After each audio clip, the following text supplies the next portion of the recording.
기도하겠습니다. 사랑과 은혜가 많으신 아버지 하나님, 주님의 은혜에 감사와 찬양을 드립니다. 아버지, 이 시간에도 우리와 함께하여 주시옵시고 우리가 진리를 알아가는데 부족함이 없도록 도와주시옵소서. 아버지, 이 시대는 모두가 예수 그리스도를 믿는다고 하지만 파멸의 길로 가고 있사옵나이다. 정말 평안의 길을 몰라서 이 시대는 율법을 지키고 그 율법의 저주로 말미암아 파멸의 길로 가면서도 깨닫지를 못하고 있사옵나이다. 그러나 하나님께서 우리에게 은혜를 주시고 우리에게 진리의 성령을 보내주셔서 진리 가운데로 인도함을 받아 행할 수 있도록 인도하시니 감사드립니다. 아버지여, 이 시간에도 우리와 함께하여 주시옵소서. 정말 성령의 은혜 가운데서 우리가 예수 그리스도의 은혜로 충만히 받는 그런 시간이 될 수 있도록 도와주시옵소서. 모든 말씀 예수 그리스도의 이름으로 기도했습니다. 아멘. 로마서 3장 16절을 보겠습니다. 제가 읽어드리겠습니다. 파멸과 고생이 그 길에 있어 복음입니다. 성도는 평안의 복음에 예비한 것으로 신을 신고 이 세상을 살아가고 있습니다. 그러나 이 시대는 복음이 완전히 사라졌습니다. 자기들 스스로는 심지어는 사중복음이라 하고 있고 오중복음이라고 하고 있지만 기독교라는 종교는 이미 복음이 사라진 지가 오래되었습니다. 성경은 복음입니다. 그러나 이 복음에 대해서 너무 모르고 있습니다. 그저 기쁜 소식 정도로 알고 있습니다. 그 기쁜 소식이 무엇이라는 것을 모르고 단어를 아는 것으로 복음이라는 말을 하고 있습니다. 율법의 행위를 하고 있는 상태에서는 복음이라는 단어를 사용해서는 안 됩니다. 하지만 이 시대는 복음이 있다고 하면서 율법을 지키고 있습니다. 복음이 있어야 합니다. 반드시 복음이 있어야 합니다. 사도 바울이 갈라디아서를 통해서 다른 복음이 무엇이라는 것을 우리에게 가르쳐 주었습니다. 그러나 안타깝게도 이 시대는 복음이 무엇인지, 다른 복음이 무엇인지도 모르고 그저 교회에 나와서 성경에 있는 말씀을 듣는 것으로 복음을 듣고 있다고 생각하고 있습니다. 성도는 그 신을 신고 있습니다. 그러나 가라지는 복음이 무엇이라는 것을 모르고 있습니다. 아니, 주의 앞에서 병자를 고치고 주의 이름으로 선지자 노릇하고 있고 주님과 함께 먹고 마신다고 하지만 실상은 복음이 아니라 다른 복음에 빠져서 나오지를 못하고 있습니다. 복음이 없으면 어떻게 됩니까? 피를 흘리기에 빠릅니다. 그래서 성경은 모두가 살인자라고 말씀을 하고 있습니다. 복음이 없는 상태에서 하나님을 찾는다고 하는 사람은 모두가 살인자입니다. 아니, 이 세상에 있는 모든 사람은 다 살인자라는 것을 가르쳐주기 위해서 구약의 이스라엘에게 도피성을 지으라고 말씀을 하셨지만 자기가 왜 피를 흘리는지를 모르고 있습니다. 이스라엘입니다. 그들은 모두가 피 흘리게 하는 자들입니다. 성경에서 율법을 보고 그것을 지키라고 하다가 모두가 저주를 받게 되었습니다. 그 저주로 인하여 예수 그리스도를 믿지 않고 그리스도의 영이 그들 안에 탄생이 안 되어서 피를 흘리는 자가 되었습니다. 이방의 교회입니까? 그들이라고 다르지 않습니다. 성경은 다 살인한 자라고 말씀을 하고 있지만 교회 안에 있으면서도, 아니 성경에서 율법을 보면서도 자기가 왜 살인을 해서 피를 흘리게 했는가를 모르고 있습니다. 성령이 오시지 않고는 도무지 깨달을 수 없는 영의 일이라는 것을 알고 있어야 합니다. 복음이 없는 교회입니다. 그 교회 안에 있는 모든 사람이 다 피 흘리기에 빠릅니다. 그러니까 율법을 한 가지라도 지키고 있는 교회 안에 있는 모든 사람의 그 발은 피 흘리는데 빠르고 있습니다. 율법을 지키고 있으면서도 그것을 깨달을 수 있는 지혜가 없어서 더욱더 피를 흘리는 일에 열심을 내고 있고 그러한 행위를 믿음이라고 말을 하고 있습니다. 로마서 3장의 말씀입니다. 사도 바울이 계속해서 말씀하고 있습니다. 저희 목구멍은 열린 무덤이라고 말씀을 하고 있습니다. 그 혀로는 속임을 베풀고 있다고 말씀을 하고 있습니다. 그 입술에는 독사의 독이 있다고 말씀을 하고 있고 그 입에는 저주와 악독이 가득하고 그 발은 피 흘리는데 빠르다고 말씀을 하고 있습니다. 누가 그렇다는 말씀입니까? 교회 안에 있지만 복음을 모르는 사람입니다. 아니 문자적으로는 알고 있으면서도 그것을 행하지 못하고 있는 사람입니다. 복음에는 하나님의 의가 나타나서 믿음에 이르게 해서 오직 의인은 믿음으로 살리라고 말씀을 하고 있습니다. 그러니까 예수 그리스도를 믿음으로 우리가 살 수 있는 의를 얻었다는 말씀입니다.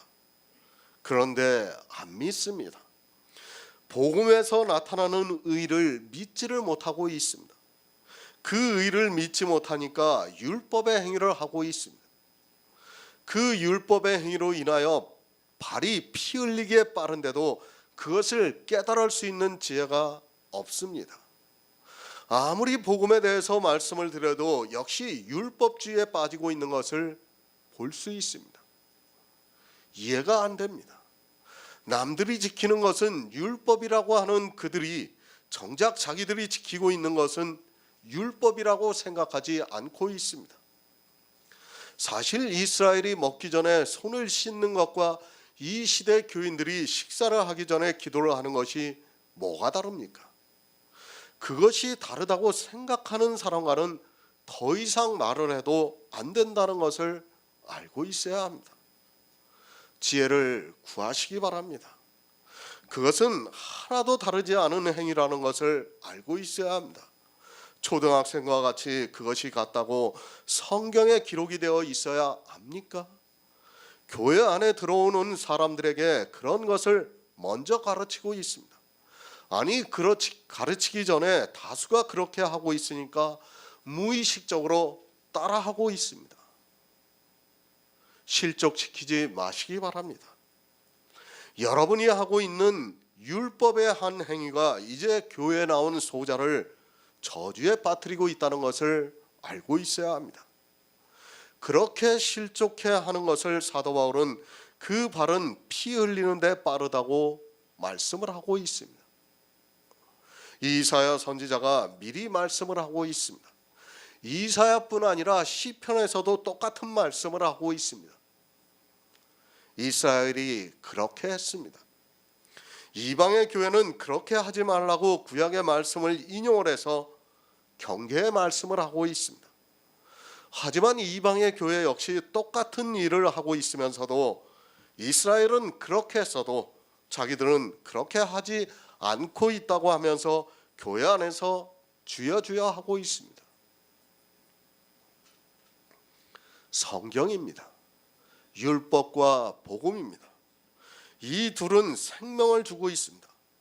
우리 인생이 생명을 얻는 우리 인생에게 생명을 얻는 두 가지 길을 가르쳐주고 있습니다. 율법으로 생명을 얻을 것인가 아니면 복음을 듣고 믿음으로써 생명을 얻을 것인가를 말씀하고 있습니다. 율법은 생명을 얻는 것이지 누가 더 의롭냐 하는 계량이 아니라는 것을 알고 있어야 합니다. 복음입니다. 예수 그리스도는 우리 인생들에게 있어 복음입니다. 율법으로는 생명을 얻는 것이 아니라 모두가 저주를 받아 사망에 이르러야 하는데 예수 그리스도께서 이 세상에 오심으로 해서 우리에게 생명을 얻을 수 있는 길을 보여주셨습니다.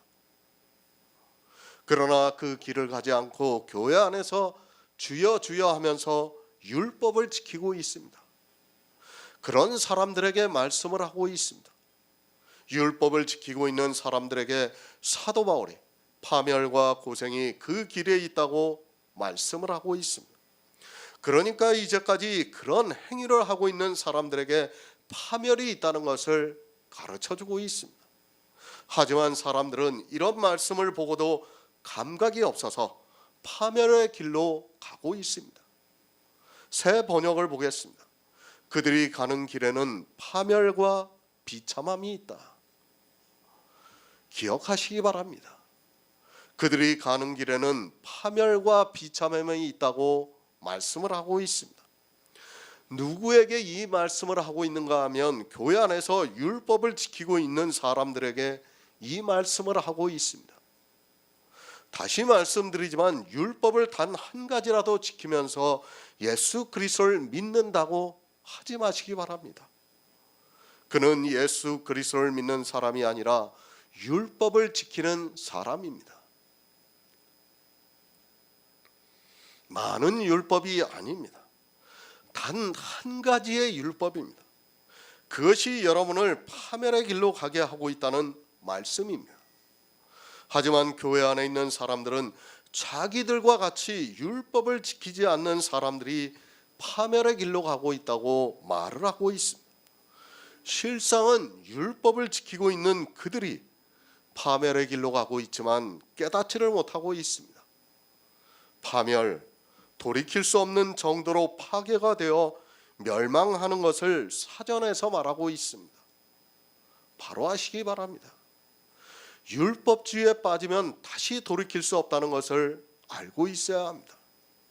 물론 하나님께서 욥과 같은 사람도 구원해 주셨지만 이 시대는 성경이 다 기록되어 있다는 것을 알고 있어야 합니다. 이러한 사람이 가는 길에 파멸과 고생이 있다고 말씀하고 있습니다. 신명기 28장 20절을 보겠습니다. 구약성경 305쪽입니다. 신명기 28장 20절입니다.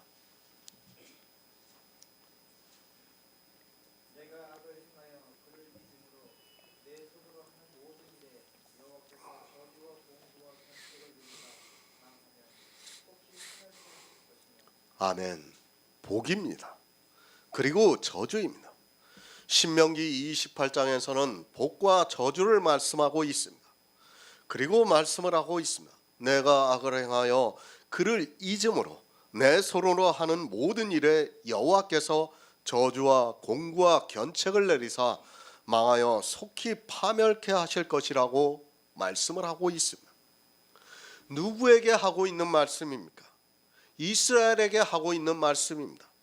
하나님께서 선택하신 그 백성에게 이 말씀을 하고 있습니다. 이 세상 사람들도 물론 구원을 받지 못하니까 파멸을 당한다고 말할 수 있습니다. 그러나 그들에게는 파멸이라는 단어는 적당치 않습니다. 왜 적당하지 않은가 하면 그들은 처음부터 예수 그리스도를 믿지 않았습니다. 그러나 믿었습니다. 정말 자기는 구원을 받을 것이라는 데 있어서 조금도 의심하지 않았습니다. 그런 그가 구원을 받지 못한다면 그것은 파멸입니다. 구원을 받지 못하는 것으로 끝이 나는 것이 아니라 주님께서 바깥 어두운 곳에 쫓겨나 슬피 울며 이를 갈미 있으리라고 말씀을 하고 있습니다. 누가 파멸을 당합니까? 교회 안에서 악을 행하는 사람들이 파멸을 당한다고 말씀하고 있습니다. 교회 안에서 복만 있는 것이 절대로 아닙니다. 이미 신명기에서부터 복과 저주에 대해서 말씀을 하고 있습니다. 분명히 교회의 청함을 받은 것은 귀한 일입니다. 하지만 교회에 나와서 구원을 받지 못한다면 차라리 하나님을 모르고 사는 짐승이 더 낫다는 것을 알고 있어야 합니다. 천국을 사모하시기 바랍니다. 아니, 우리는 반드시 천국에 들어가야 합니다. 천국에 들어가지 못할 것 같으면 차라리 예수 그리스도를 안 믿는 것이 더 유익합니다. 누가 파멸을 당하는가 하면 교회 안에 있는 악한 자들이 파멸을 당한다고 말씀을 하고 있습니다. 악을 행하지 마시기 바랍니다. 그러나 이 시대는 선이 무엇인지 악이 무엇인지를 모르고 살아가고 있습니다. 아니, 악을 행하는데 더욱 열심을 내고 있습니다. 교회에 나오면 점점 더 많은 악을 행하고 있습니다. 악에서 떠나야 하지만 도리어 더 많은 악을 행하고 있고 그것을 보면서 자기들이 믿음이 있다고 생각하고 있습니다. 파멸을 당하지 마시기 바랍니다. 우리가 예수 그리스도를 왜 믿고 있습니까? 천국에 들어가기 위해서가 아닙니까? 그러나 천국에 들어가는 것조차 모르고 살아가고 있습니다. 누가 천국에 들어가는지도 모르고 그저 교회가 천국에 들어간다고 하면 자기가 천국에 들어가는 줄 알고 있습니다. 실상은 다 파멸의 길로 가고 있으면서도 그것을 깨달을 수 있는 지혜가 없습니다. 누가복음 13장 27절을 보겠습니다. 신약 성경 118쪽입니다. 누가복음 13장 27절입니다.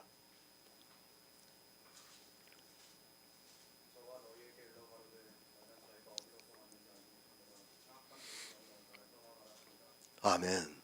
파멸입니다. 누가 파멸을 당하고 있습니까? 이 세상에서 가장 파멸을 당하는 사람이 누구입니까? 이 사람들이 누구입니까? 우리가 주의 앞에서 먹고 마셨으며 주는 우리를 가르쳤다고 하는 사람들입니다. 마태복음에서는 주의 이름으로 선지자 노릇하고 주의 이름으로 귀신을 쫓아내고 주의 이름으로 많은 권능을 행하였다고 말을 하고 있습니다. 선지자입니다. 그러니까 세상에 대해서 선지자입니다. 교회에 나와서 주님을 먼저 믿은 사람들입니다.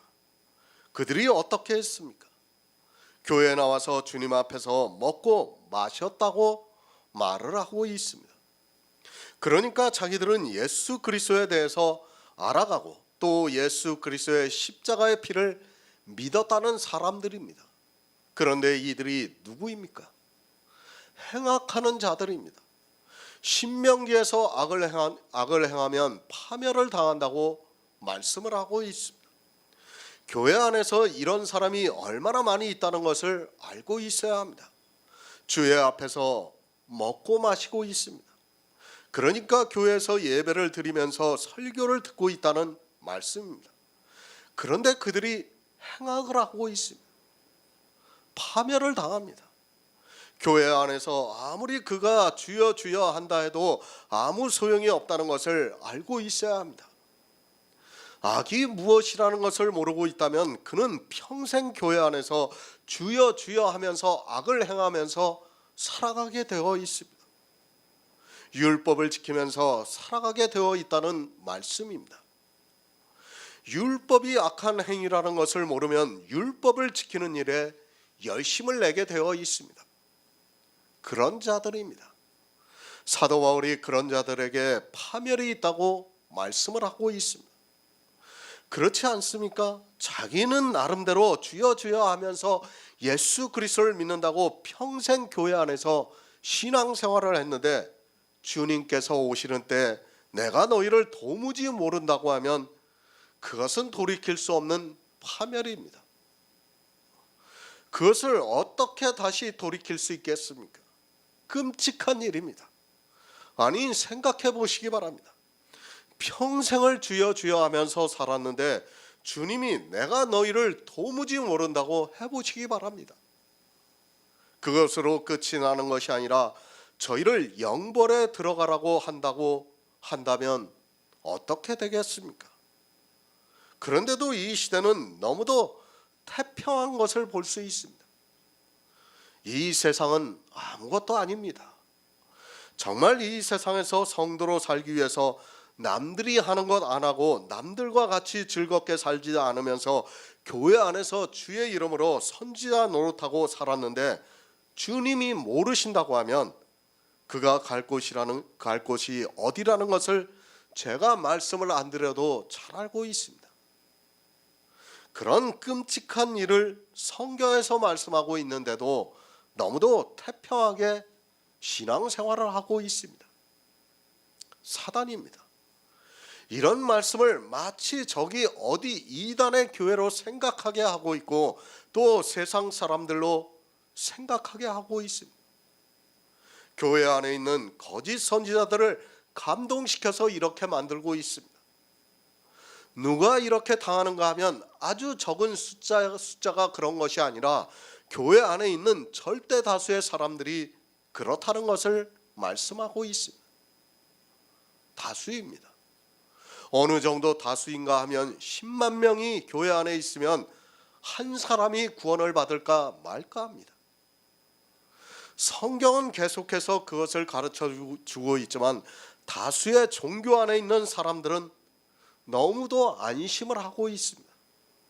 그리고 악을 마음껏 행하고 있습니다. 그 악이 어떻습니까? 사람의 이성에는 지극히 선하고 의롭게 보입니다. 로마서에서 말씀하고 있는 일들입니다. 저희 목구멍은 열린 무덤입니다. 그 혀로는 속임을 베풀고 있습니다. 그 입에는 독사의 독이 있습니다. 그 입에는 저주와 악독이 가득합니다. 그 발은 피 흘리는데 아주 빠릅니다. 이러한 일들이 실제로는 어떻게 보이는가 하면 다 옳게 보이고 있습니다. 그렇지 않습니까? 이제까지 말씀을 드렸습니다. 이러한 일들이 사람의 이성에는 너무도 옳게 보이기 때문에 악을 행하는데 정말 빠릅니다. 사람의 이성에는 옳기 때문에 주의 앞에서 먹고 마시는 것과 같이 보이고 주의 이름으로 선지자 노릇하는 것과 같이 보입니다. 그러나 이 모든 일들이 다 악을 행하는 일이라는 것을 사도 바울이 로마서를 통해서 가르쳐주고 있습니다. 파멸입니다. 당연히 파멸을 당하게 되어 있습니다. 성경이 바로 보이는 성도의 눈에는 당연히 파멸을 받을 일입니다. 그러나 보는 눈을 주시지 않은 교회 안에 있는 절대 다수의 사람은 파멸을 당하면서도 그것을 깨달을 수 있는 지혜가 없어서 더욱 열심을 내고 있습니다. 얼마나 불행합니까? 내가 너희를 도무지 모른다고 해보시기 바랍니다. 그리고 이 악한 자들을 다 영벌로 내보내라고 해보시기 바랍니다. 생각하기도 싫은 일이지만 실제 교회 안에 다수가 이렇게 살아가고 있다는 말씀입니다. 이렇게 돌이킬 수 없는 일을 하고 있으면서도 예수 그리스도를 믿는다는 그것만으로도 자기들이 구원을 받았다고 생각하고 있습니다. 정말 안타깝습니다. 수많은 율법을 지키고 있으면서도 아주 당당하게 말을 하고 있습니다.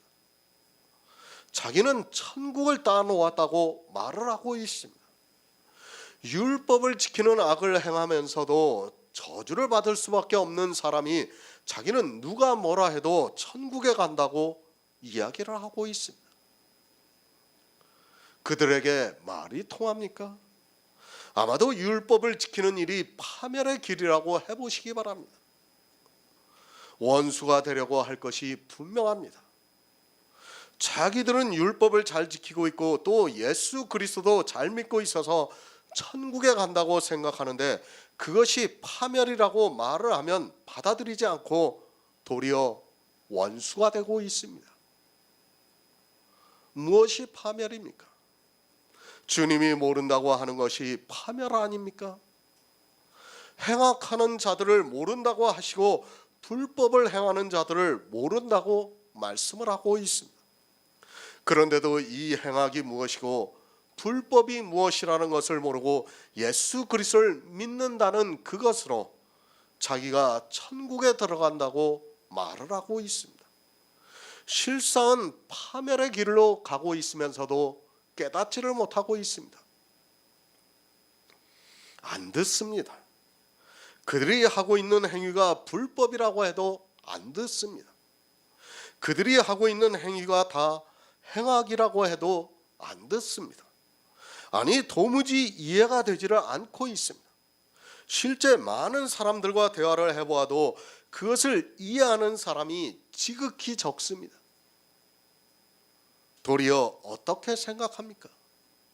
바리새인들이 주님이 손을 씻지 않고 잡수시는 것을 보고 이상하게 생각하는 것과 같이 복음을 가르쳐주면 이상하게 생각하고 있습니다. 사람의 이성으로는 그것이 파멸의 길로 가는 것임을 도무지 깨달을 수 없습니다. 그래서 주님께서 내가 가면 진리의 성령을 보내주신다고 말씀을 하고 있지만, 성경을 보는 자기들이 무조건 진리의 성령을 받은 것으로 생각하고 있습니다. 시편 73편 18절을 보겠습니다. 구약 성경 855쪽입니다. 시편 73편 18절입니다. 주께서 참으로 저희를 미끄러운 곳에 두시며 하늘에 던지시나니. 아멘. 누구입니까? 성경을 그냥 보지 마시기 바랍니다. 주께서 누구를 파멸에 던지시는가를 알아야 합니다. 그저 자기들은 아니라고 하지 말고 반드시 누구인가를 알아야 합니다. 그런데 이 시대는 이런 말씀을 보아도 자기들이 아닌 남들의 이야기로 치부를 하고 더 이상 생각하려고도 하지 않고 있습니다. 악인입니다. 율법을 잘 지키는 악인입니다. 늘 말씀드리지만 악인이 누구인가 하면 율법의 의로 부자가 되려고 하는 사람이 악인입니다.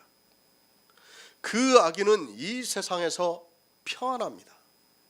교회 안에서 율법을 잘 지키는 사람과 그렇지 못한 사람 중에 누가 평안하겠습니까? 이스라엘이라는 나라는 교회라는 것을 생각하면서 성경을 보아야 합니다. 악인입니다. 이 악인은 재물을 더하고 있습니다. 어느 재물을 더하고 있는가 하면 율법의 재물을 더하고 있습니다. 교회 안에서 율법으로 재물을 더하고 있는 악인이 너무 많이 있습니다. 이스라엘만 그런 것이 아니라 이방의 교회 안에 있는 사람들도 하나님을 믿기보다는 재물을 더하는 일에 열심을 내고 있는 것을 볼 수 있습니다. 재물입니다. 이 세상에서 사용하는 물질을 말씀하는 것이 아닙니다. 이스라엘이 흠없는 율법의 의를 가지려고 했던 율법을 지키면서 얻어지는 의를 재물이라고 말씀을 하고 있습니다.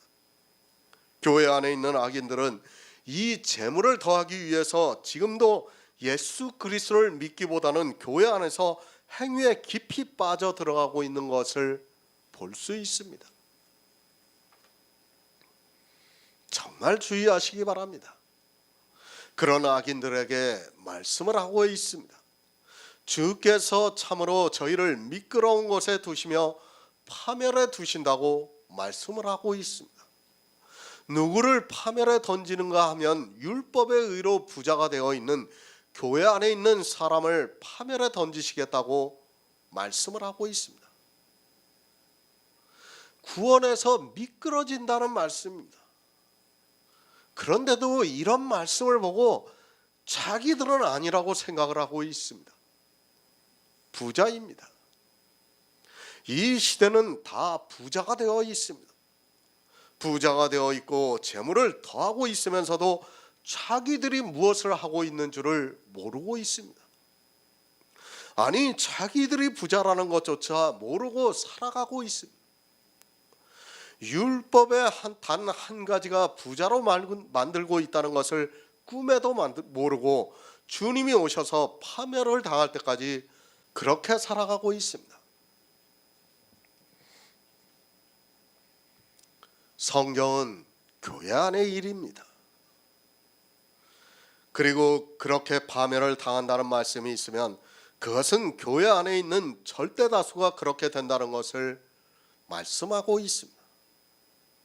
이단도 물론 그렇게 되지만 이스라엘이라는 교회는 세상에서 볼 때 정통이었습니다. 그 정통의 교회 안에는 부자가 많이 있고 그들을 파멸에 던지시겠다고 말씀을 하고 있습니다. 부자가 되지 마시기 바랍니다. 어느 단 한 가지라도 율법을 지키는 순간 그것이 재물이 되어서 파멸에 던지우게 된다는 말씀입니다. 성경에서 이렇게 누가 파멸을 당하는가를 말씀하고 있지만 이 시대 교회 안에 있는 사람들은 이런 말씀을 보고도 자기들과는 아무 상관이 없는 일로 치부하고 있습니다. 실상은 교회 안에 있는 거의 모든 사람이 파멸을 당하고 있지만 깨닫지를 못하고 있습니다. 지금입니다. 청년의 때를 그냥 보내지 마시기 바랍니다. 물론 이 세상을 살아가는 것이 얼마나 어렵다는 것에 대해서 잘 알고 있습니다. 그 세상의 모든 것을 빼앗기고 그저 종교에서 시키는 대로 하고 있는 사람들이 많이 있습니다. 내가 세상을 어떻게 살아가야 하는 것보다 더 소중한 것이 우리의 영의 생명이라는 것을 한시도 잊어서는 안 됩니다. 성도와 가라지는 다릅니다. 성도는 자기 영혼을 늘 생각하면서 살아가고 있습니다. 그러나 가라지는 그저 교회에 나가서 예배를 드리고 찬송을 부르고 기도를 하고 헌금을 하는 것으로 자기가 믿음이 있다고 생각하고 있습니다. 그것이 다 재물이 되어서 파멸에 이르고 있지만 깨달을 수 있는 지혜가 그들에게는 없습니다. 야고보서 5장 1절을 보겠습니다. 신약성경 375쪽입니다.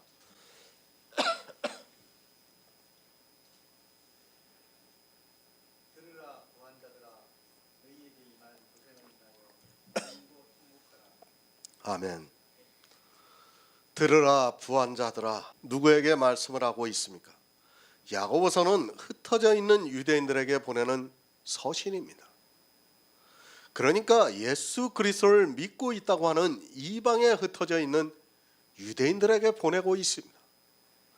예수 그리스도의 복음을 듣고 믿는다고는 하고 있지만 아직까지 자기 조상들이 지키던 율법을 버리지 못하고 있는 사람들입니다. 사도행전에서 보았습니다. 바리새파에 있는 사람들은 예수 그리스도를 믿는다고 하지만 율법을 지켜야 한다고 주장하고 있습니다. 예수님께서 이 세상에 오셔서 천국 복음을 전파하셨지만 그들은 믿는다고 하지만 율법의 문제를 해결하지 못하고 있는 것을 보았습니다. 율법을 지키고 있습니까? 율법을 지키지 않는 사람에 대해서 부자가 된다는 것을 알고 있어야 합니다. 율법을 단 한 가지라도 지키고 있다면 율법을 전혀 지키지 않고 있는 사람에 대해서 부자가 된다는 것을 알고 있어야 합니다. 예수님께서도 비유로 이 부자에 대해서 계속해서 말씀을 하고 있지만 이 시대는 누가 부자인가를 전혀 모르고 있습니다. 부자 청년입니다. 예수님께서 영생을 얻기 위해서 찾아온 그에게 십계명에 있는 말씀을 하셨습니다. 그러자 이 청년은 자기가 어려서부터 다 지켰다고 대답을 하고 있습니다. 주님께서는 이 청년이 어려서부터 다 지킨 것을 아시고 그것이 재물이고 부자라는 것을 말씀하고 있습니다. 그러나 이 청년은 그것이 부자라는 것을 전혀 모르고 있습니다. 주님이 그것을 버리라고 말씀을 하자 청년은 근심을 하고 떠나갔습니다. 왜 근심을 합니까?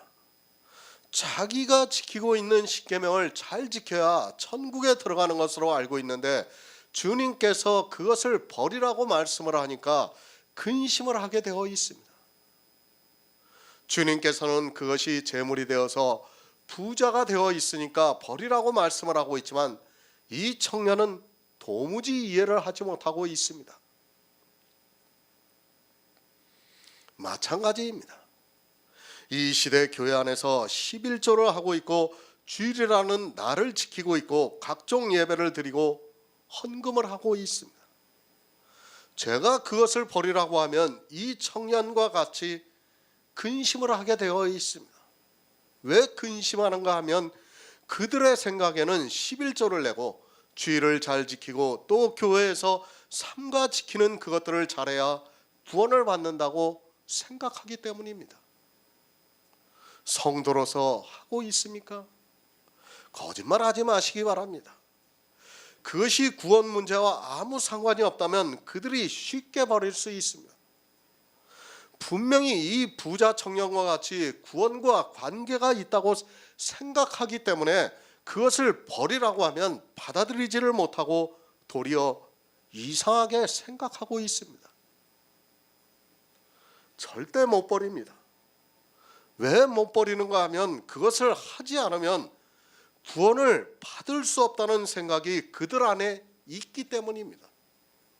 예수님께서 이 청년과의 대화를 하시고 나서 부자가 천국에 들어가기가 낙타가 바늘귀로 들어가는 것보다 더 어렵다고 말씀을 하고 있지만, 주님께서 이 부자 청년이 무엇으로 부자가 되어 있다고 말씀하고 있는 줄을 모르기 때문에 자기들도 부자가 되어 있으면서도 깨닫지를 못하고 있습니다. 부자가 되지 마시기 바랍니다. 물질의 부자가 아닙니다. 이런 말씀을 가지고 교회는 사람들의 재물을 착취를 하고 있습니다. 마치 물질의 부자가 되는 것이 나쁜 것처럼 이야기를 하고 있습니다. 교회가 얼마나 악하다는 것을 알고 있어야 합니다. 천주교의 예화 중에 그런 것들이 참 많이 있습니다. 천주교뿐 아닙니다. 기독교도 마찬가지입니다. 자기 전 재산을 다 바쳐서 교회 건물을 짓기도 하고 수도원을 짓기도 합니다. 이런 말들을 인용을 하면서 믿음이 좋은 사람들이 어떻게 살았는가를 이야기하고 있고, 자기도 믿음이 좋다는 인정을 받으려면 자기 전 재산을 내놓아야 하는 것이 되게끔 만들고 있습니다. 교회 안에서도 실제 천주교의 예화를 그대로 사용하고 있어요. 천주교에서 수도원을 질 때 어떻게 지었는가를 이야기를 하고 있어요. 그 수도원을 질 때 그냥 짓는 게 아닙니다. 어느 부자가, 그러니까 옛날로 하면 뭡니까? 중세 시대로 하면 성주 그런 사람들이 자기 전 재산을 내놓아 가지고 수도원을 짓는 거예요. 지금 유럽에 있는 수도원들이 그런 수도원들이 많아요. 그게. 그럼 그런 것들을 다 예화로 얘기하는 거예요. 그러면 어떻게 됩니까? 듣는 사람들은 나도 전 재산을 내놓아야지, 마치 믿음이 좋은 것처럼, 그 사람 믿음이 좋아가지고 자기 전 재산을 내놓았다고 이야기를 하고 있습니다. 제가 잘 기억은 못하지만 그 어디 수도원인가, 자기 딸이 그 수도원에 들어가가지고 그 딸이 결국에는 죽어요. 뭔 일로 인해서. 그래가지고 그 성주가 자기 전 재산을 다 내놓아가지고 그 수도원을 새로 증축을 하고 아주 잘 지었다는 그건 기독교에서도 하고 있는 얘기예요. 그런 이야기들을 너무 많이 하고 있습니다. 지금도 마찬가지입니다. 일부의 사람들이지만 교회에 이렇게 자기 재물을 다 빼앗기고 있는 사람들이 있습니다. 물론 그들이 정말 교회 복음을 전하는 교회라면 얼마나 좋겠습니까? 무엇이 아깝겠습니까? 우리가 사도행전에서 보아서 알고 있지만 바나바 같은 사람은 자기 재산을 다 내놓고 복음을 전하기 위해서 사도 바울과 함께 이방의 복음을 전하러 가는 것을 볼 수 있습니다. 특별한 사람입니다. 모든 사람이 다 그렇다고 하지 마시기 바랍니다. 그리고 바나바가 그러한 행위를 했다고 해서 그가 주님으로부터 쓰임을 받은 것은 절대로 아닙니다. 하지만 우리가 잘 알고 있는 이단의 교회들은 교인들이 자기 재산을 다 내놓게 만들고 있습니다. 그것으로 무엇을 했습니까? 복음을 전하는 일에 사용한 것이 아니라 실상은 이 세상에서 사업을 하는데 사용했다는 것을 알고 있어야 합니다. 그런 것은 사실 믿음과는 아무 상관이 없습니다. 믿음은 우리 마음에 있는 것이고 성경에서 예수 그리스도의 구속의 은혜를 알고 믿는 그것입니다. 그 부자가 아닙니다. 그런 부자는 얼마든지 구원을 받을 수 있습니다. 이 세상에서 재물이 많은 부자는 구원을 받을 수 있습니다. 그 재물이 우리 구원과는 아무 상관이 없습니다. 그러나 부자 청년과 같이 내가 어려서부터 다 지켰다고 하는 율법으로 부자가 되어 있는 사람은 낙타가 바늘귀로 들어가는 것보다 구원을 받기가 더 어렵다는 말씀입니다. 고생입니다. 울며 통곡한다고 말씀하고 있습니다. 주님이 오실 때 율법의 의로 부자가 되어 있는 모든 사람은 다 울며 통곡한다는 것을 야고보가 말씀을 하고 있습니다.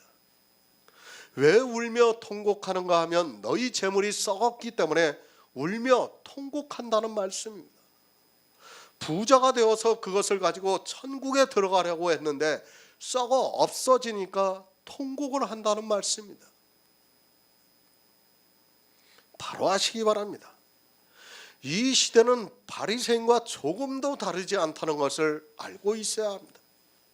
이스라엘이 율법을 지켜서 모두가 부한 자들이 되었습니다. 그런 흩어져 있는 유대인들에게 야고보가 말씀을 하고 있습니다. 그들은 조상대대로 율법을 지켜왔기 때문에 예수 그리스도를 믿는다고 하면서도 율법을 지키고 있었고 그런 그들에게 부한 자들이라고 말씀을 하고 있습니다. 사도 바울이 이방의 복음을 전했습니다. 우리가 갈라디아서를 보아서 잘 알고 있습니다. 사도 바울은 이방인들에게 어느 한 가지도 율법을 지키라고 하지 않았습니다. 사도 바울에게 복음을 들은 이방인들은 율법으로 부자가 되지 않았습니다. 그러나 유대로부터 온 거짓 형제가, 그러니까 예수 그리스도를 믿는다고 하면서 율법을 지키고 있는 자들이 들어오니까 속히 미혹이 되고 말았습니다. 이방의 교회입니다. 그들은 처음부터 율법을 지키지 않았습니다. 그러나 이 시대 이방의 교회는 어떻습니까?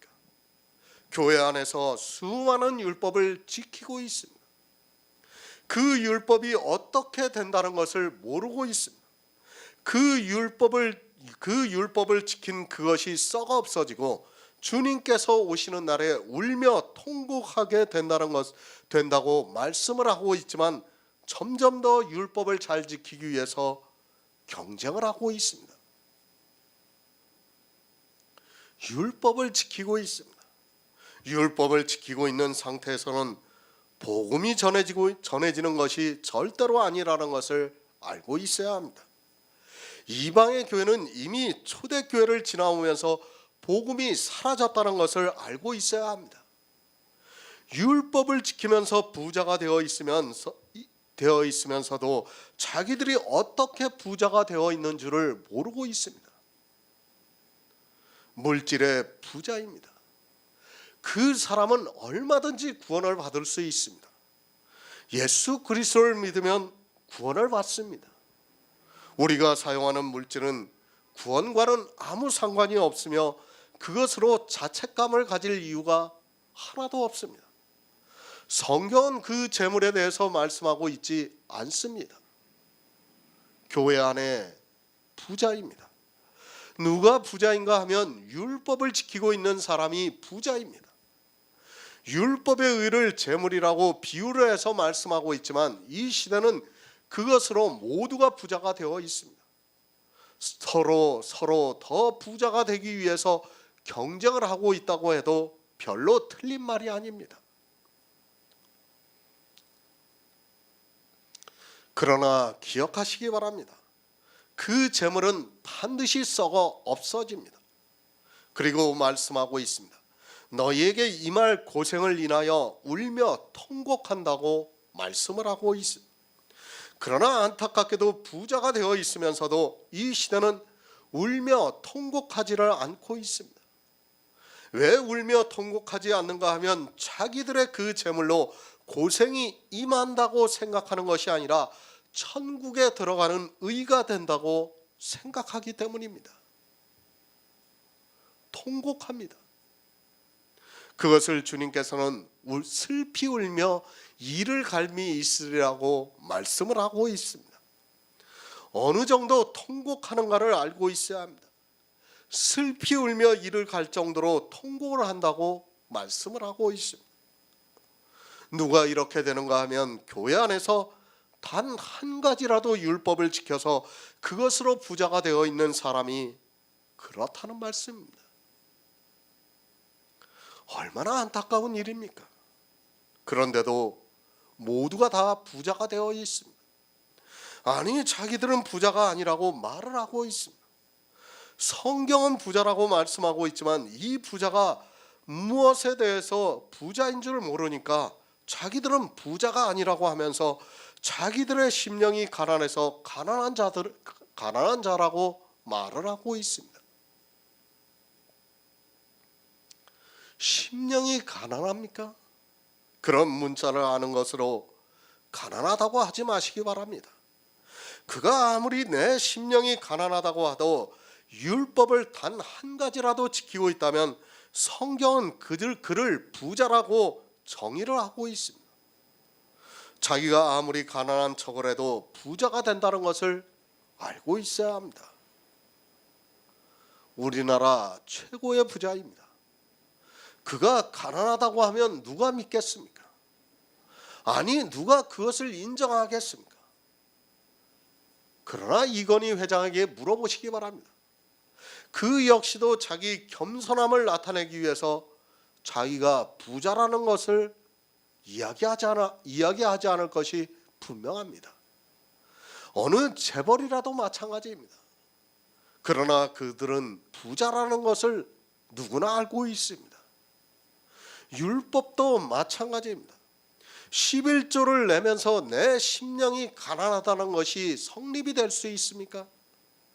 자기가 아무리 가난하다고 할지라도 그는 부자라는 것을 알고 있어야 합니다.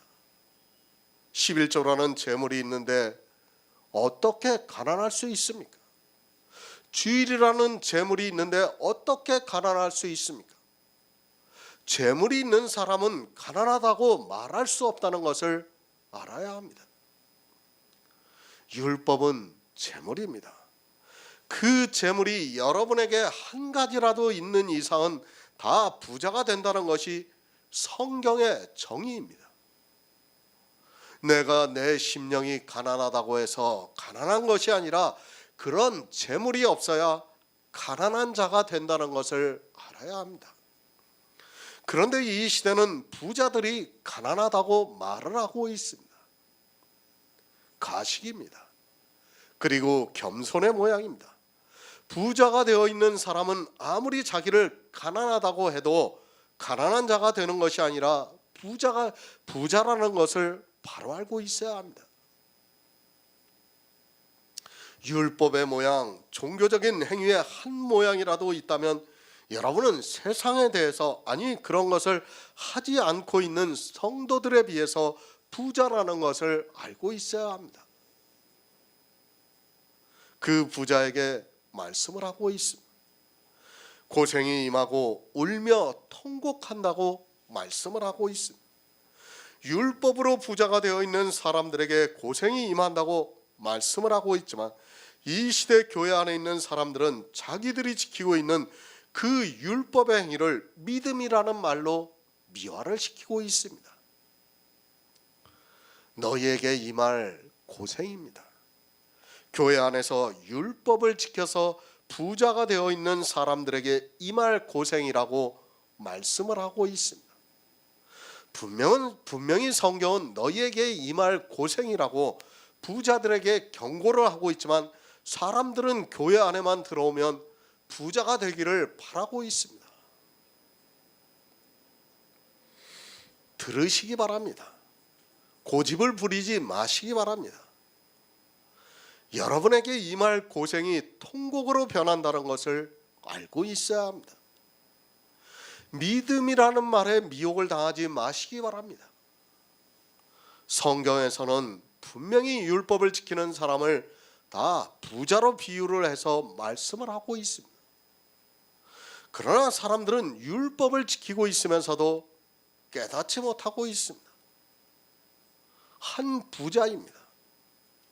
그 한 부자가 어느 한 사람을 말씀하고 있습니까? 그것이 아니라 교회 안에서 율법을 지키고 있는 사람을 대표하는 한 부자입니다. 율법을 한 가지라도 지키고 있다면 다 한 부자라는 말씀입니다. 그 부자가 음부의 고통 중에 들어가 있다는 것을 주님께서 비유로 말씀하고 있지만 교회 안에 있는 모든 사람은 다 부자가 되어 있습니다. 울며 통곡합니다. 어느 정도인가를 아시기 바랍니다. 이 부자가 음부의 고통 중에 나사로의 손끝에 물을 한 방울 찍어서 자기 혀를 서늘하게 해달라고 말을 하고 있습니다. 또 주님께서 구더기도 죽지 않는 꺼지지 않는 불이라고 말씀을 하고 있지만 사람들은 그저 남의 이야기를 보듯 하고 있습니다. 교회입니다. 그 안에는 생명을 얻는 성도가 있습니다.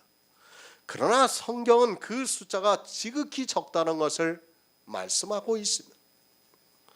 다수의 사람들이 다 율법의 종이 되어서 주님이 오실 때 고생을 한다는 것을 말씀하고 있지만 성경의 비유를 모르다 보니까 소경이 되어서 소경이 인도하는 대로 따라가다가 고생하며 통곡을 하게 된다고 말씀을 하고 있습니다. 시편 1편 1절을 보겠습니다. 구약성경 805쪽입니다. 시편 1편 1절입니다.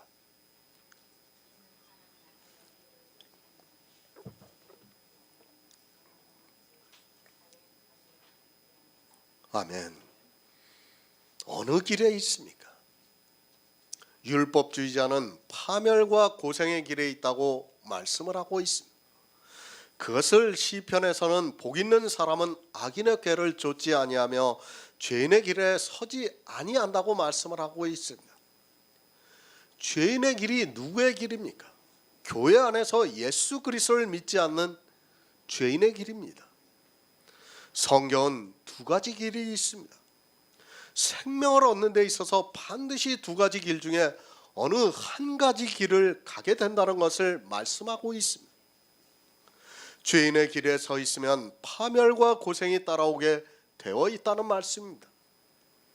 자기가 어느 길에 서 있는 줄을 모르면 그는 결국에는 파멸을 당하게 되어 있습니다. 성경이 말씀하고 있습니다. 복 있는 사람은 악인의 꾀를 좇지 아니하며 죄인의 길에 서지 아니한다고 말씀하고 있습니다.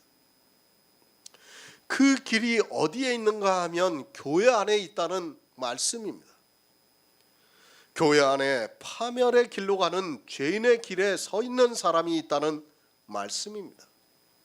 하지만 자기 복이 어디 있는 줄을 모르고 그저 교회 안에서 성도라고 하면 다 그런 것으로 알고 있습니다. 죄인의 길입니다. 교회 안에서 믿지 않는 사람의 길이라는 말씀입니다. 교회 안에서 주여 주여 하고 있지만 믿지 않는 사람들에게 파멸과 고생이 있다고 말씀을 하고 있습니다. 나는 믿는다고 하지 마시기 바랍니다. 믿음은 모든 사람의 것이 아니라고 말씀하고 있습니다. 교회 안에 있는 모든 사람의 것이 아니라고 분명히 가르쳐주고 있습니다.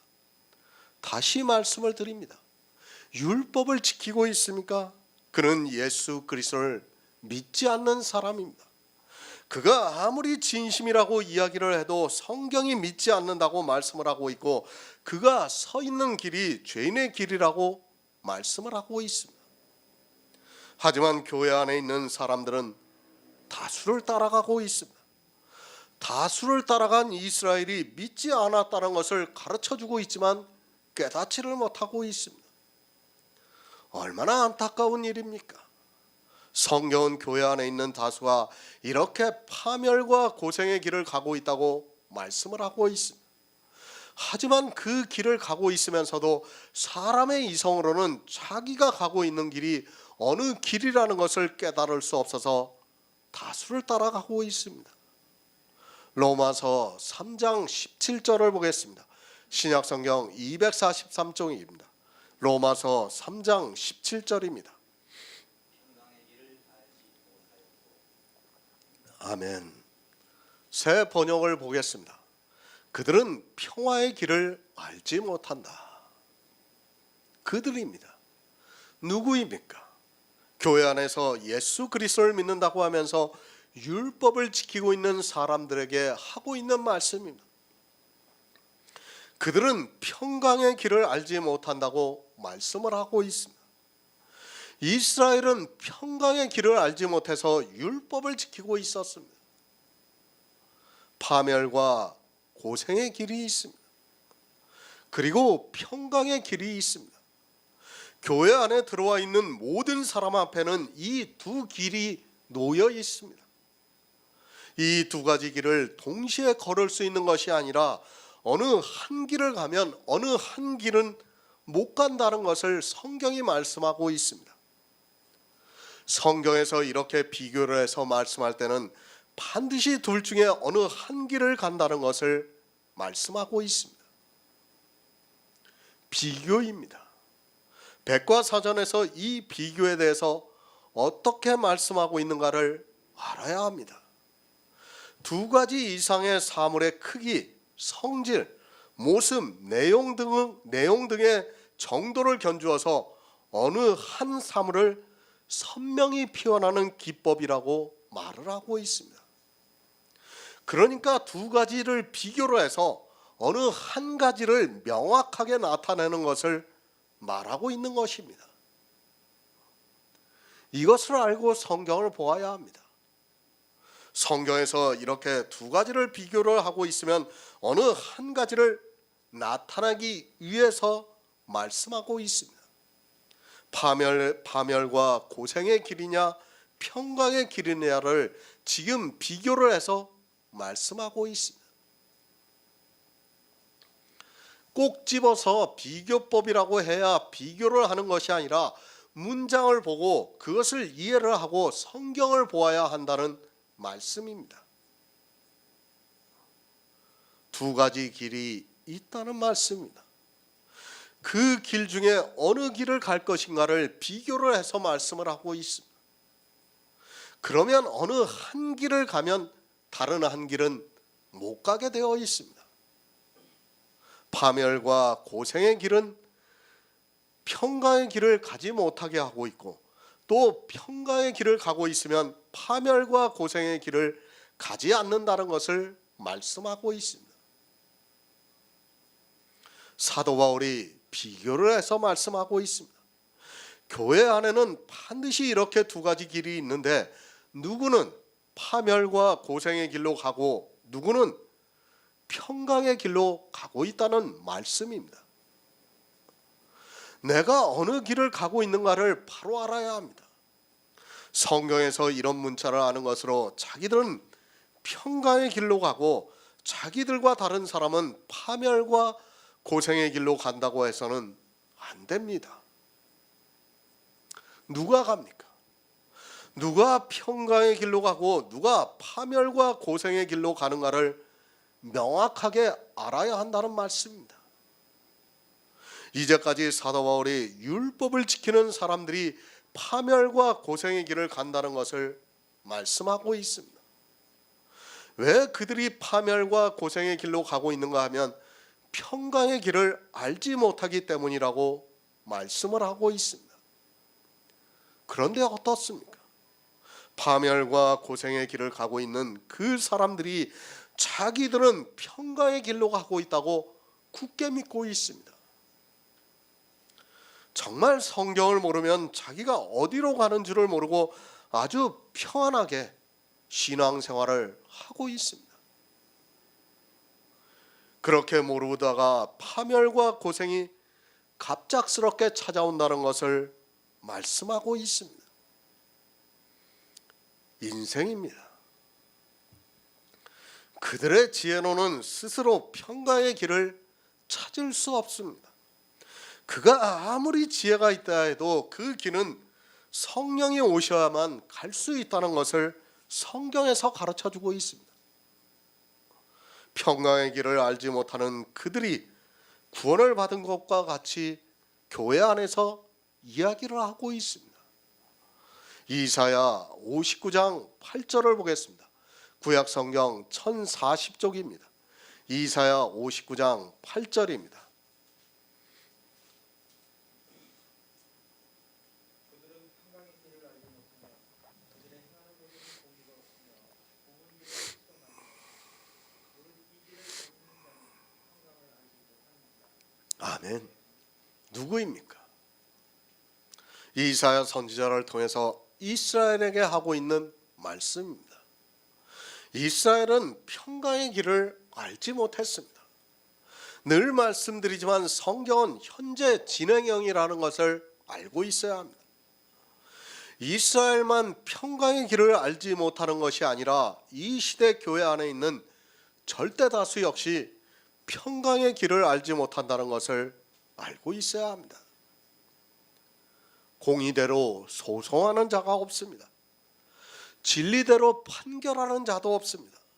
허망한 것을 의뢰하고 거짓을 말하며 자네를 잉태하며 죄악을 생산하며 독사의 알을 품으며 거미줄을 짜고 있다고 말씀을 하고 있습니다. 그 짠 것으로는 옷을 이룰 수 없고 그 행위는 죄악의 행위고 그 발은 행악하기에 빠르고 무죄한 자의 피를 흘리기에 신속하다고 말씀을 하고 있습니다.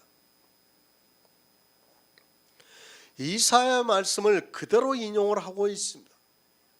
그들은 평강의 길을 알지 못하며 그들이 행하는 곳에는 공의가 없으며 굽은 길을 스스로 만드나니 무릇 이 길을 밟는 자는 평강을 알지 못한다고 말씀을 하고 있습니다. 누가 이렇게 하고 있는가 하면 하나님을 믿는다고 하는 이스라엘이 이렇게 하고 있다는 말씀입니다. 왜 이렇게 합니까? 평강의 길을 알지 못한다고 말씀을 하고 있습니다. 하나님을 믿는다고 하는 이스라엘이 평강의 길을 알지 못하고 있습니다. 그러면 이 시대는 평강의 길을 알고 있습니까? 역시 마찬가지라는 것을 알고 있어야 합니다. 이스라엘이 평강의 길을 알지 못하고 모두가 파멸과 고생의 길로 간 것과 같이 이 시대 역시 마찬가지라는 것을 알고 있어야 합니다. 그들이 행하는 곳에 공의가 없습니다. 공의로운 의가 없습니다. 그들은 율법의 의만 알았지 공의를 모르고 살았습니다. 이스라엘이 공의를 모른다고 했습니까? 그들도 나름대로는 공의를 알고 있다고 했습니다. 그러나 이스라엘은 율법의 의 때문에 공의를 모르고 있었습니다. 예수님께서 말씀을 하고 있습니다. 이스라엘이 율법을 가지고 예수님을 죽이려고 하자 주님께서 외모로 판단하지 말고 공의의 의로 판단을 하라고 말씀을 하셨습니다. 공의의 의를 모르는 이스라엘은 외모로 사람을 판단했습니다.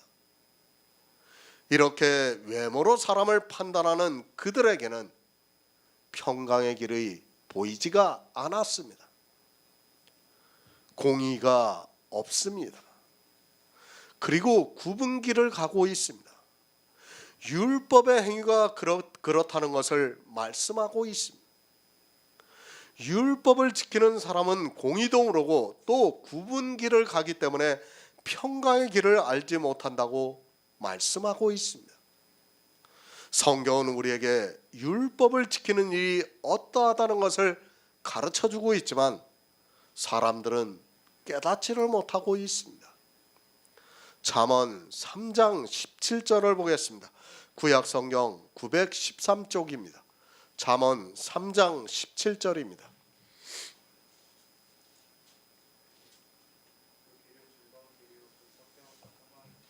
아멘. 그 길은 즐거운 길입니다. 그 그 첩경은 다 평강이라고 말씀을 하고 있습니다. 어느 길이 평강에 있는가를 잠언에서 가르쳐주고 있습니다. 하지만 이스라엘은 이 평강의 길을 가기보다는 굽은 길로 가다가 결국에는 파멸과 고생의 길로 들어갔다는 것을 말씀하고 있습니다. 성도입니다. 우리는 평강의 길을 알고 있습니다. 그 길이 무엇이라는 것을 잠언에서 가르쳐주고 있습니다. 그 첫째가 내 아들아 여호와의 징계를 경히 여기지 말라고 말씀을 하고 있습니다. 그것을 신약에서는 징계가 없으면 사생자라고 말씀을 하고 있습니다. 그 꾸지람을 싫어하지 말라고 말씀하고 있습니다. 지혜가 없는 사람들을 하나님께서는 꾸짖고 계십니다. 그러나 사람들은 그 꾸지람을 듣지를 않고 있습니다. 지혜를 가지라고 꾸짖고 있지만 사람들은 자기들이 지혜가 있는 것으로 생각하고 있습니다. 성경은 그 보는 사람들에게 꾸짖고 있다는 것을 알고 있어야 합니다. 성경을 보면 알겠지만 책망과 꾸지람이 늘 있습니다. 성경을 왜 봅니까? 내가 잘하는 것을 알기 위해서 봅니까? 내가 이것을 하고 있고 또 저것을 해서 하나님의 말씀대로 하고 있다는 것을 알기 위해서 보고 있습니까? 그것이 아니라 성경은 그 자체가 꾸지람입니다. 왜 꾸짖고 있는가 하면 우리 인생의 지혜로는 구원을 얻을 수 없기 때문에 성경이 꾸짖으면서 우리에게 지혜를 얻으라고 말씀을 하고 있습니다. 그런데 어떻습니까? 이 시대는 성경을 보면서도 자기들이 다 안다고 생각하고 있습니다. 그리고 자기들이 하나님을 잘 믿고 있다고 생각하고 있습니다. 하나님께서는 선지자들을 통해서 이스라엘을 꾸짖고 있지만 이스라엘이 그랬던 것과 같이 이 시대 역시 자기들이 하나님을 잘 믿고 있다고 생각하고 있습니다. 지혜를 얻는 자입니다. 그리고 명철을 얻는 자입니다. 지혜와 명철을 얻기 위해서 성경은 우리를 꾸짖고 있습니다. 왜 그런가 하면 지혜를 얻고 명철을 얻어야 하늘의 복을 받을 수 있기 때문입니다. 지혜를 얻으라고 꾸짖고 있지만 지혜가 없는 그들이 지혜를 구하지도 않고 있습니다. 이 시대는 너무 똑똑해서 자기들이 지혜가 있는 것으로 생각하고 있습니다. 지혜입니다. 그것을 신약에서는 진리라고 말씀하고 있습니다. 진리를 알라고 말씀을 하고 있습니다. 구약에서는 지혜를 얻으라고 꾸짖고 있고 신약에서는 성령이 오셔서 책망하신다고 말씀하고 있습니다. 왜 꾸짖고 책망하시는가 하면 사람이 알고 있는 지혜가 잘못되었기 때문에 꾸짖고 책망하고 있지만 도무지 받아들이지를 않고 있습니다. 그러니까 우리 인생이 이 세상에서 배워서 알고 있는 모든 지적인 지식이 다 거짓이기 때문에 성령이 오셔서 우리를 꾸짖고 있다는 말씀입니다. 책망하시고 있다는 말씀입니다. 그런데 이 시대는 그 책망을 전혀 듣지를 않고 있습니다. 아니 오히려 자기들이 잘하고 있다고 주장하고 있습니다. 성령의 책망이 도무지 무엇인지를 모르면서 자기들이 도리어 책망을 받아야 할 그들이 세상에 대해서 책망을 하고 있는 것을 볼 수 있습니다. 그 길은 평강입니다. 어느 길이 평강에 있는가 하면 지혜를 얻는 길이 평강에 있다고 말씀을 하고 있습니다. 그러나 이스라엘은 지혜도 없으면서도 자기들이 지혜가 있다고 생각하고 있었습니다. 지혜가 없어서 평강의 길을 알지 못하면서 스스로 지혜가 있다고 생각하고 있었습니다. 지혜입니다. 은을 얻는 것보다 낫고 그 이익이 정금보다 낫다고 말씀을 하고 있습니다. 지혜는 진주보다 귀하니 너의 사모하는 모든 것으로 이보다 비교할 수 없다고 말씀하고 있습니다. 그 우편에는 장수가 있고 그 좌편에는 부귀가 있다고 말씀을 하고 있습니다. 그러나 이스라엘은 이 평강의 길을 알지 못했다고 말씀을 하고 있습니다. 이스라엘만 그렇습니까? 이 시대 역시 평강의 길을 알지 못하고 있습니다. 길이라고 하니까 우리가 걷는 길을 생각하지 마시기 바랍니다. 성경은 영의 일을 말씀하고 있습니다. 그러나 사람들은 이 영의 일을 너무도 모르고 있습니다. 왜 사람이 율법주의에 빠지고 있는가 하면 이 평강의 길을 알지 못하기 때문입니다. 지혜입니다. 이 지혜를 신약에 와서는 하나님의 지혜이신 예수 그리스도라고 말씀을 하고 있습니다. 주님께서 말씀을 하셨습니다. 이 성경이 내게 대해서 기록했다고 말씀을 하고 있습니다. 그러니까 성경을 보면 복음이 보여야 한다는 말씀입니다. 그러나 교회 안에 있는 사람들은 복음을 보는 것이 아니라 모두가 율법주의에 빠져 들어가고 있습니다. 성경입니다. 그가 아무리 성경에서 많은 지적인 것을 알고 있다고 해도 하나님의 지혜이신 예수 그리스도를 알지 못하면 파멸과 고생의 길로 갈 수밖에 없다는 것을 말씀하고 있습니다. 그러나 교회 안에 있는 사람들이 성경에서 이 지혜를 깨닫기보다는 율법의 행위에 빠져들어가고 있습니다. 지혜를 구하시기 바랍니다. 내가 지혜 있다고 생각하지 마시기 바랍니다. 성경이 얼마나 깊고 오묘한가를 알아야 합니다.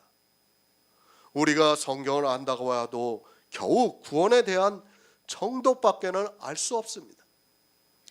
평생을 성경을 보면서 지혜를 구해도 구원을 받는 그 정도고, 그래서 고린도전서에서 우리가 지금은 청동 거울을 보는 것과 같이 희미하다고 말씀을 하고 있습니다.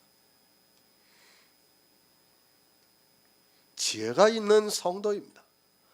평강의 길을 알고 있는 성도입니다.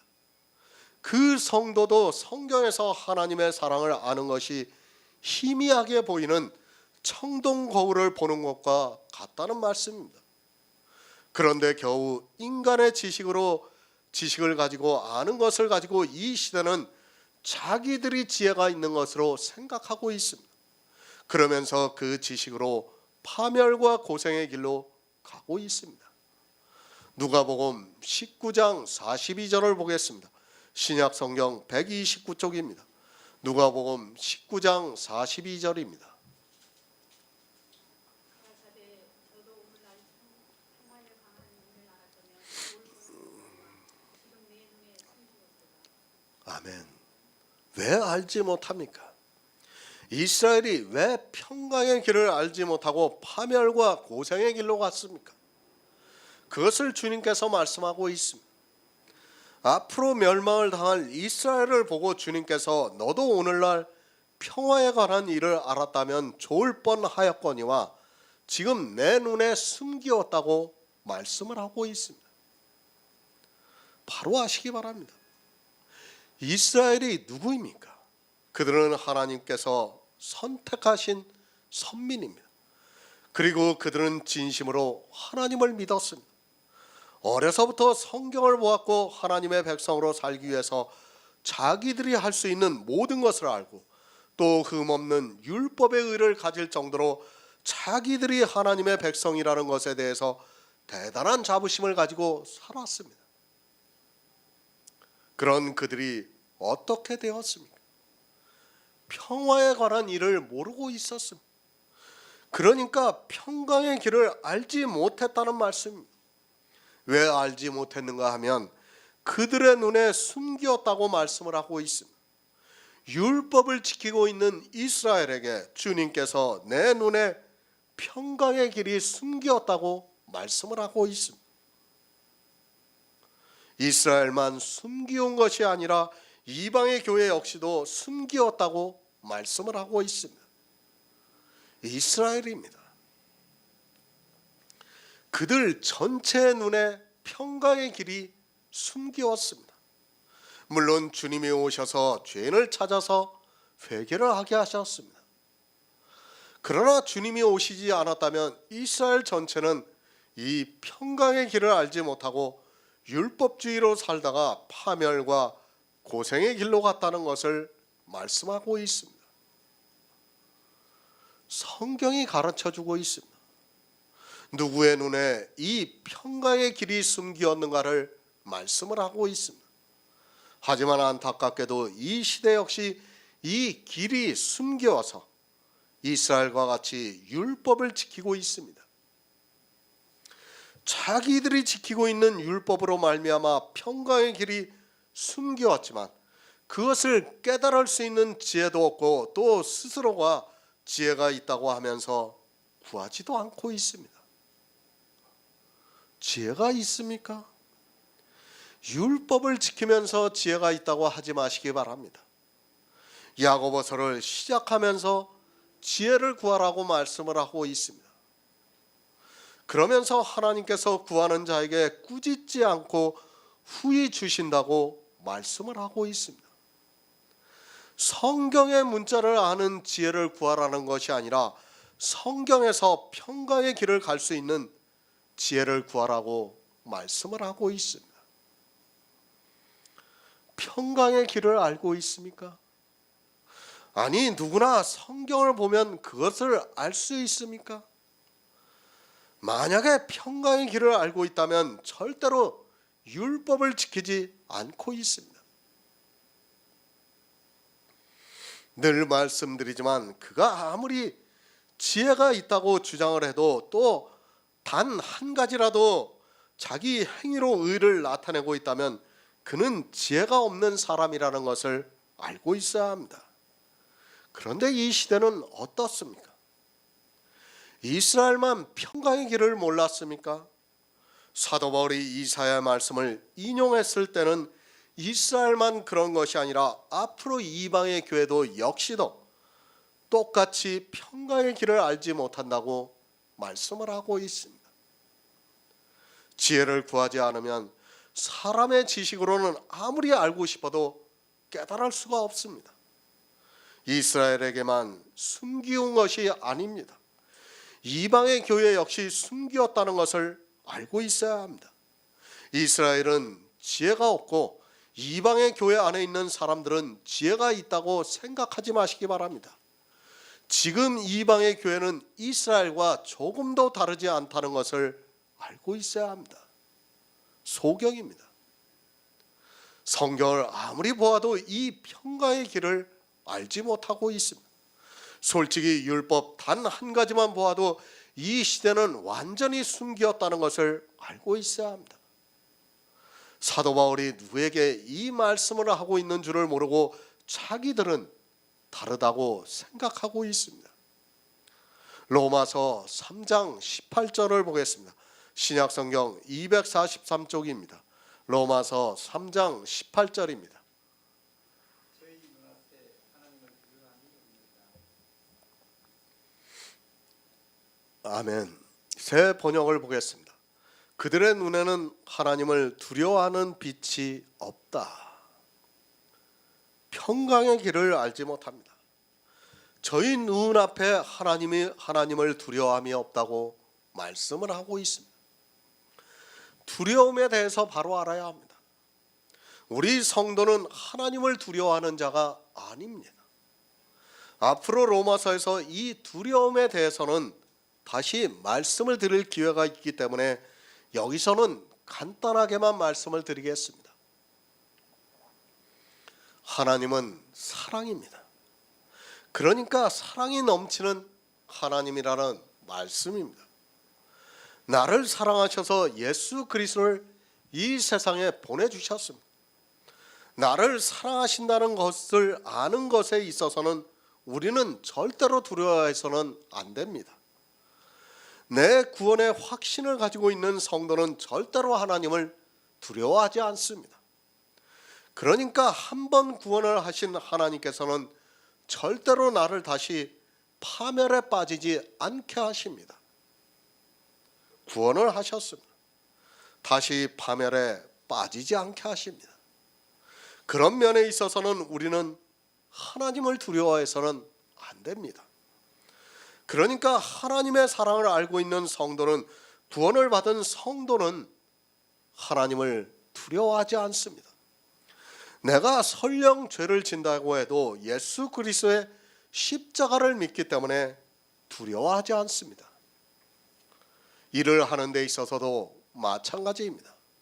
우리가 성도로서 이 세상을 살아가야 합니다. 우리 성도들에게 주님께서 부탁하신 일이 있습니다. 그것은 복음을 위해서 살라고 말씀을 하셨습니다. 그러니까 평강의 길을 사람들에게 가르쳐 주면서 살아가야 합니다. 그것을 사도 바울이 이제는 내 안에 계신 그리스도께서 사신 것이라고 말씀을 하고 있습니다. 이 일을 합니다. 이 일을 하는 데 있어서 우리 성도는 자유하는 마음으로 하고 있습니다. 그러니까 나에게 주어진 분복과 은사를 가지고 이 일을 하고 있다는 말씀입니다. 설령 누가 더 많이 하고 누가 적게 한다고 해도 전혀 두려워하지 않고 나에게 주어진 것을 가지고 주님께서 부탁하신 대로 이 세상을 살아가고 있습니다. 조금 잘합니까? 아니, 누구는 조금 마음에 걸릴 정도로 못하고 있습니까? 그럴지라도 성도는 구원의 확신이 있기 때문에 두려워하지 않는다고 말씀을 하고 있습니다. 또 성도는 율법을 지키지 않을지라도 전혀 두려워하지 않고 살아가고 있습니다. 그런데 율법주의자는 어떻습니까? 자기가 11조를 내고 주의를 지키고 있습니다. 그리고 교회 안에서 여러 가지 율법의 행위가 있습니다. 그것을 잘할 때는 두려워하지 않지만 조금이라도 못할 때는 두려워하고 있습니다. 영의 일을 하는 성도는 두려워하지 않지만 의문의 일을 하고 있는 사람은 교회 안에서 그 의문의 일을 하는 정도에 따라서 두려워하고 있다는 말씀입니다. 그런데 악을 행하고 있습니다. 불의로 진리를 막고 있습니다. 그렇게 의문의 일을 하고 있는, 율법을 지키고 있는 사람을 성경에서는 악이라고 말씀을 하고 있습니다. 율법을 지키는 일이 악이라는 것을 꿈에도 모르고 있습니다. 이 시대 역시 마찬가지로 율법이 악이라는 것을 어느 누구도 모르고 있습니다. 늘 말씀을 드립니다. 성도는 율법을 지키지 않고 있습니다. 왜 지키지 않고 있는가 하면 그것이 악이라는 것을 알고 있는 지혜가 있기 때문에 지키지 않고 있습니다. 그러나 율법주의자의 생각에는 그것이 악이 아니라 의롭고 선한 일입니다. 성령이 우리에게 오시지 않고는 이것을 깨달을 수 있는 지혜가 사람에게는 없다는 것을 알고 있어야 합니다. 성도는 악을 행하는 것을 두려워하고 있습니다. 그러나 가라지는 악을 전혀 두려워하지 않고 있습니다. 왜 두려워하지 않고 있는가 하면 그것이 악이라는 것을 모르기 때문입니다. 그러니까 교회 안에서 악을 행하면서도 전혀 하나님을 두려워하지 않고 있다는 말씀입니다. 평강의 길을 알지 못하고 파멸과 고생의 길을 가면서도 하나님을 두려워하지 않고 있다는 말씀입니다. 누가 그렇습니까? 교회 안에 있는 절대 다수의 사람이 그렇게 하고 있다는 말씀입니다. 저희 목구멍은 열린 무덤이요, 그 혀로는 속임을 베풀고 그 입술에는 독사의 독이 있고 그 입에는 저주와 악독이 가득하고 그 발은 피를 흘리는 데 빠르고 있습니다. 이러한 일을 하고 있으면서도 교회 안에서 하나님을 두려워하는 마음이 전혀 없습니다. 세상의 이치입니다. 세상에서도 자기가 이러한 일을 하고 있다면 두려워하는 마음을 가지게 되어 있습니다. 그러나 성경에서 말씀하고 있는 이러한 일들이 사람의 이성에는 다 옳게 여기기 때문에 전혀 두려워하지 않고 도리어 이 일에 열심을 내고 있는 것을 볼 수 있습니다. 왜 두려워하지 않는가를 알아야 합니다. 그들이 하고 있는 일들이 사람의 이성에는 의롭기 때문입니다. 또 이 시대는 그런 나쁜 의미로 기록이 되어 있는 말씀을 문자 그대로 보면서 자기들은 그러한 일을 하지 않는다고 생각하면서 똑같은 일을 하고 있는 그들이 두려워하지를 않고 있습니다. 저희 목구멍은 열린 무덤이요, 그 혀로는 속임을 베풀고 그 입술에는 독사의 독이 있고 그 입에는 저주와 악독이 가득하고, 이게 누구라고 생각하고 있습니까? 다 세상 사람이라고 말을 하고 있는 거예요. 사도 바울은 로마서에서 로마에 있는 교인들에게, 지금 성도들에게 말씀을 하고 있는데, 지금 교회 안에 있는 사람들은 이런 말씀을 보고 세상 사람들이 그렇게 하고 있다고 말을 하고 있습니다. 그런데 실상은 어떻습니까? 다 자기들이 하고 있다는 말씀입니다. 자기들이 하고 있으면서도 그것을 깨닫지를 못하고 있습니다. 우리말에 무식하면 용감하다는 말이 있습니다. 성경적으로 말을 하면 지혜가 없으면 두려움이 없다고 말씀을 드리고 싶습니다. 지혜가 있으면 자기 영혼의 구원이 오직 하나님의 주권이고 은혜이기 때문에 두려워하는 마음을 가지고 있지만, 지혜가 없으면 악을 행하면서도 용감하게 그 일에 열심을 내고 있는 것을 볼 수 있습니다. 성경을 모르면 어떻게 되는가를 바로 알고 있어야 합니다. 이스라엘이 성경을 모른다고 했습니까? 그들은 자기들보다 성경을 잘 알고 있는 사람이 없다고 생각했습니다. 어려서부터 성경을 보았고 자기 조상 대대로 하나님을 믿었던 백성이었습니다. 이 세상 사람과는 비교할 수 없을 정도로 성경을 잘 안다고 자부를 했지만 그들은 지혜가 없어서 용감했습니다. 그 용감함이 결국에는 파멸과 고생의 길로 가고 말았다는 말씀입니다. 지혜입니다. 지혜를 얻은 성도만이 평강의 길을 알고 있습니다. 그러나 이스라엘이라는 교회도 그렇고 이방의 교회 역시 지혜를 얻지 못하고 있습니다. 그래서 그들은 자기 영혼의 구원에 대해서 전혀 두려움이 없이 용감하게 행동을 하고 있습니다. 얼마나 용감합니까? 율법을 누가 지켜야 하는 줄을 모르고 자기들이 율법을 지키겠다고 객기를 부리고 있습니다. 성경에서 율법을 누가 지켜야 하는 줄을 모르니까 그 율법을 항상 다 지키지 못하면 저주를 받는다는 것을 알면서도 용감하게 지키겠다고 말을 하고 있습니다. 율법을 지키면서도 전혀 두려움이 없는 것이 교회 안에 있는 사람들입니다. 시편 36편 1절을 보겠습니다. 구약성경 827쪽입니다. 시편 36편 1절입니다.